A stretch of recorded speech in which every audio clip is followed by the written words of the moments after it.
Hey guys, it's Sid here with SVTPerformance.com. I'm at VMP Performance down in New Smyrna Beach, Florida. Got Mr. Justin with us, and we've got GT500 with all kinds of GT500 intercooling options here. Starting off with their brand new Apex Predator lids and going on down to their choices for intercoolers. Justin's going to walk us through it. Tell us about what you guys have come up with here. And I see there's some development parts and there's a little bit of everything. It's a lot of paraphernalia. Yeah. Okay, for making horsepower, not a bad thing. Okay, so the backstory is we started out doing cooling upgrades for the GT500 right from the get-go. And we had a really successful intercooler brick upgrade that fit under the stock lid. We ran with that. However, the market needed more. And you know, there were some other lid upgrades on the market, but they didn't address the intercooling component at the same time. And I believe there was more in the lid. So this was born. A lot of time in 3-space designing this in CAD and then making 6 of them. We have a bunch of these with all kinds of different internal shapes. Hey. Just that was a quick peek right there. Okay, you got to buy one to really see what the finished product looks like. So we did a billet lid, we tested the hell out of it.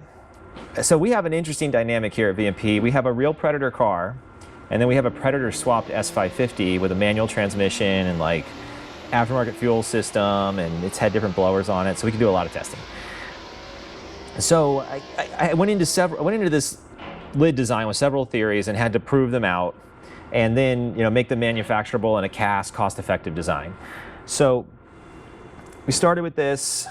We started playing with intercoolers. We did the casting. This is what we arrived at. We ended up with a lid that is about 1 inch taller internally than the factory lid. Don't look at the outside too much because the factory lid is like super thick on top for NVH. Our constraint was it had to fit under the factory strut tower brace. We knew that our customer did not want to do drop motor mounts. The part had to look cosmetically good, had to fit, had to be easy to install at home. So this was really a design factor, and I don't want to say it was a limiting factor, it was just a factor. And this is something that, here, shoot from right down here. We actually did fitment trials, and the very rearmost part of the lid is the same height as factory because this thing just drops on so easy when you go to install it. And that was important to us too. Making like every last horsepower, like reasonably though. Not to where you got to hammer the parts on. Yeah. Or cut the car apart to make it fit. I mean, this is a beautiful car. Everything has to be able to bolt on and then bolt right off if you want to sell it. So the Apex Predator lid was born from all of that, and we decided to pack it chock full of features. First of all, you can install this on a factory car and gain like 15 rear wheel horsepower without touching pulley, intercooler core, nothing. If you pulley down a little bit, like a lot of people do on pump gas, you pick up about 20 to 25. And at the very extreme end, if you're running a lot of boost, over 20 pounds, you're gonna see as much as 40 rear wheel horsepower from this lid. It's the way we were able to create airflow and package a bigger intercooler core is just incredible. And we focused on all of those things, not just one or another. So these special designs in the lid, they help channel the air properly out of the blower into the intercooler core and then out of the core into the cylinders. There's more volume here over the runners, a little bit of everything. And like I was saying, this bolts on with factory map sensor attachment, factory water manifold works. I wanted to package a little something extra in here. We've got ports over every runner if you want to do direct port nitrous or direct port water meth. Direct port is always the way to go. On a supercharged car with a positive displacement style supercharger, you really don't want to spray the nitrous or the water meth through the rotors and through the intercooler. And it's not that it doesn't work, it just barely sees any difference. When you shoot it in over the runner, that's when it actually matters. So right before it hits the intake valve, basically, that's where the difference is. And there's a lot of things like that. The water meth just seems to get screwed up inside the intercooler core. It's good for the rotors. It actually improves rotor seal. You'll see a little bit more boost, but it seems to lose its effect when you run it through the core. And you know, the nitrous is competing for space in the intake manifold. Closer you inject the nitrous to the valve, like within reason, the more like total volume you're going to get into that chamber. So anyways, that's just my my TED talk on that. Now let's talk intercooler cores. This is your factory puppy right here. I'm going to be nice. This is only acceptable for stock boost levels. Only ever. It doesn't provide what we need when we raise the boost on this thing. And this is a 2650 from the factory. It makes 12 pound stock. It makes more boosts easily. It's portable. It's upgradable. So we have 2 series of intercooler cores, and this is our Apex series because it fits under our Apex lid. We also have intercooler cores that fit under the stock lid. They're only a little bit taller and they're a little bit lower than the stock one, and they're better technology for heat transfer and they're bigger water fittings, but I really want to talk about these today because these are for the lid. This is our Street series. Very cost effective, $9.99 price point, and actually on sale for Black Friday. This is our Race series. This is all about total volume of airflow and cooling at the same time. Got to have both. This is your, like, I recommend this 900 horsepower and above. This is usually E85 cars. I recommend this 900 and below, usually pump gas 93 cars. So it was important to us to keep the budget-minded consumer in mind and the all-out performance consumer in mind. So the big thing I notice, you know, a lot of guys think, oh, these are very similar. They're actually not. Like, if you get in here closely and look, these cores are completely different technology on them. I mean, I'm talking about the plates are different, the fin spacing is different, even the shape of the fins are different. And then if you look inside, same deal, completely different on the inside. So my head starts buzzing with all the technical details, and, like, you know, we got lanced offset, straight fin, you know, 28 FPI, 17 FPI, but the lanced offset really mitigates that. We have tested so much of this stuff. My head is just overfull with intercooler stuff, as I was telling you earlier. But this is what we have determined works best in those situations.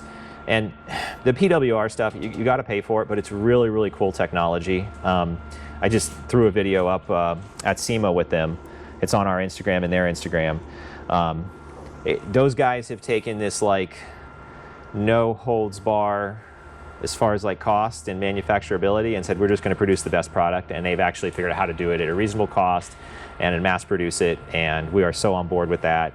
But like I said, it was important to us to offer more of a cost-conscious option too. Yeah. So. And like you said, cost-conscious, if you're being kind to this one.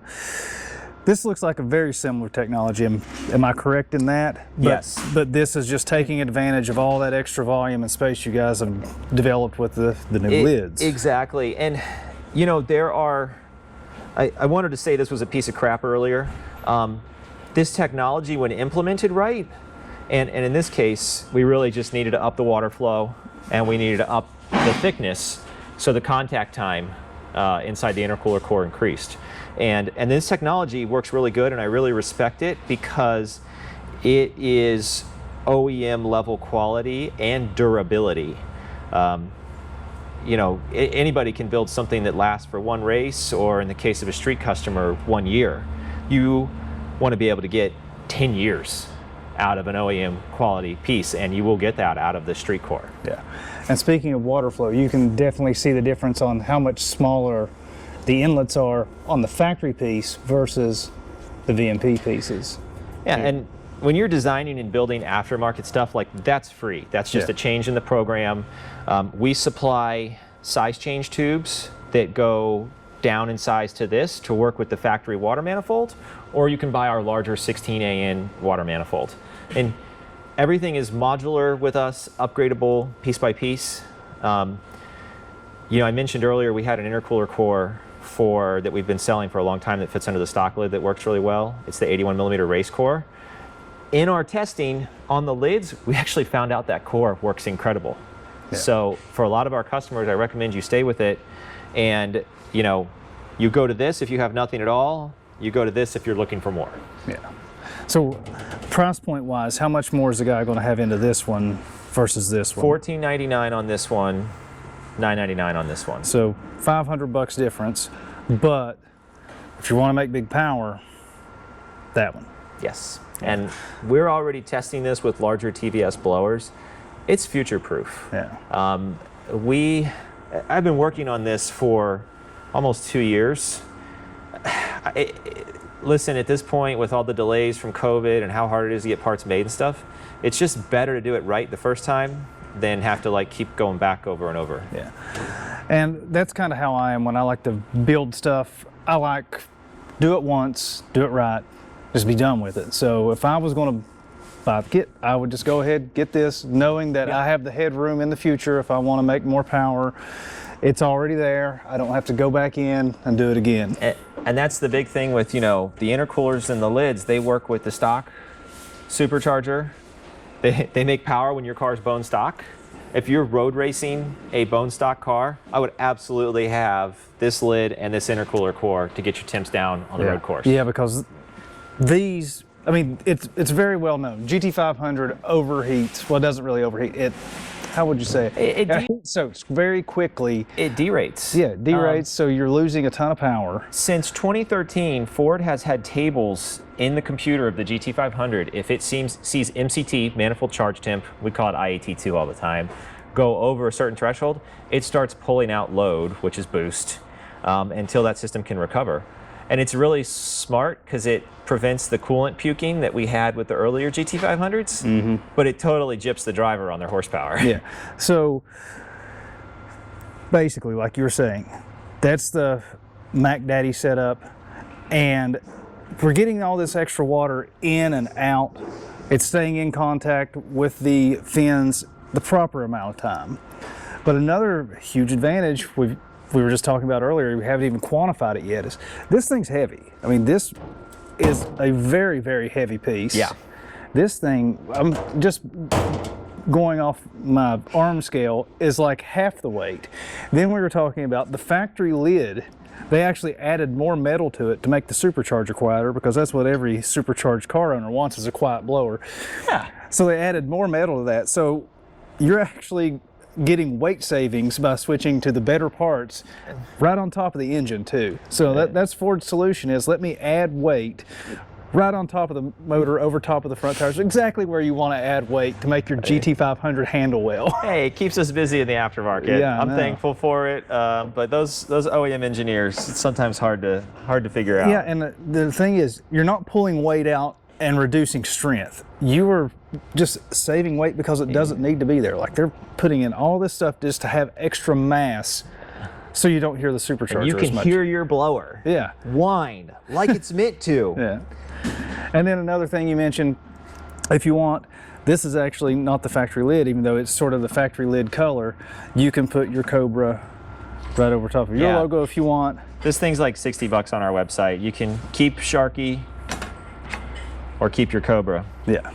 Same thing with your engine build plaque. That's the same thing. So it's the same shape. That way, if you want it to look as factory as possible, this color option, I'm guessing, is available soon. Yes. And these are all shipping in December. So sort of incognito, basically. And now we're talking about the finishes on this. Is this the actual finish that these will be shipping with, or? Gloss black, and then this silver is really close. The shipping silver will be slightly darker. Okay. So we're darn close to matching the factory silver. Yeah, if you see it here. This is actually one of the gloss black lids that are shipping now.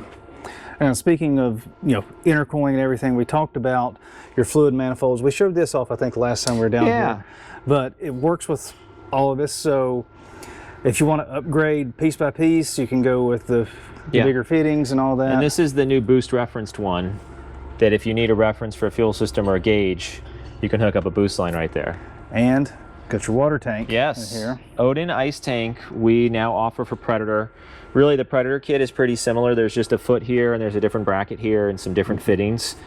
We've got a video detailing how to install that because it's complicated. Yeah, but the thing is, the Predator engine, its coolant reservoir it's not even a reservoir. It's a fill point, and and I say the install is complicated because we supply 2 new hoses basically to route the fluid how it needs to be routed. Yeah, but that's another big piece of this.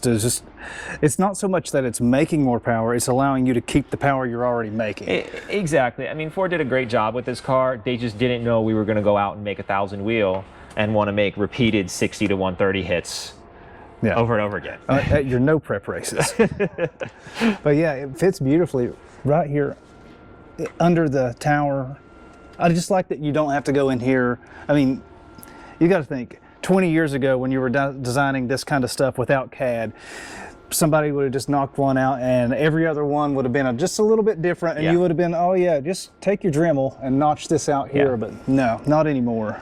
And nobody would respect you in the industry if you had to do that kind of stuff. And now it's required, and it's the level of attention to detail. This lid is it's cast in Ohio, and it's machined in Michigan. It goes through a full validation process with leak testing, CMM measurement. The quality on it is second to none. And I'm guessing you're still using the same factory seal, basically. On here, so you got OEM sealing, and I like it. Like you said, you've got all your direct port nitrous if you want, or water meth. I'm a big fan of water meth. I know a lot of people are not crazy about it, but man, it just works. You know, we haven't tried it yet, but if you ran straight methanol into those runners, like, there would be no need for E85. Like, it would be amazing. Yeah, that's the thing. That's the big reason that I'm a huge fan of water meth, is we just don't have E85 at the pump where I live in South Carolina. The closest one's like 70 miles away. You know, Florida, you guys are blessed with it on every corner. Not exactly. But it's better than driving 70 miles. 70 miles, yeah, it is. So water meth is sort of our Band-Aid fix for that, and it works great on EcoBoosts and these as well. So I'm a big fan of it, and then of course nitrous, you know, who doesn't love nitrous? That just brings even more fun to the party, because not only are you getting oxygen, you're getting cooling of the charge as well. And you know, cubic inches love nitrous. It's got a few more cubic inches than the Coyote, so really nice parts.